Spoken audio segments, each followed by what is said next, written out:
Люди достатньо близько для Зеленського, щоб розповідати йому про те, що зі всіма можна домовитися, а нічого страшного. Я сама інколи чую, що в чому проблема провести вибори на окупованих територіях в Криму і на Донбасі? В чому проблема? Слуги? Ну, це говорять, скажімо так, люди близькі до пана президента. Та? Я не знаю, наскільки він розуміє, ну я з ним не знайома, я не знаю, наскільки він розуміє всю абсурдність цих розмов. Та?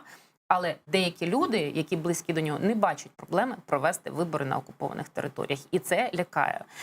Тому тому і громадянське суспільство, і депутати, скажімо так, проукраїнські, я би так сказала, повинні бути завжди, не втрачати картини світу, завжди бути на чеку для того, щоб такі ініціативи не пройшли ні парламент, ні уряд. І питання, наприклад, там подачі кримської води – це взагалі питання уряду, води в Крим. Ну, зараз же нет такої зради. Ні, зараз такої зради немає, але взагалі такі ідеї, вони ходять і бродять. Тому це питання в тому, що воно нікуди не ділося. Та? Навіть якщо там пан Козак з паном Єрмаком в якийсь момент їх відносини не стали такими близькими, це не означає, що загроза пішла. Тому що ми знаємо, що загроза завжди поряд, і з нею треба просто навчитися жити.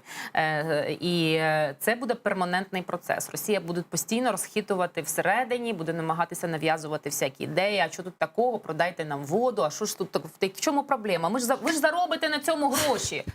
Розумієте? І ці наративи для людей, які ніколи не були інколи в політиці, чи для людей, які...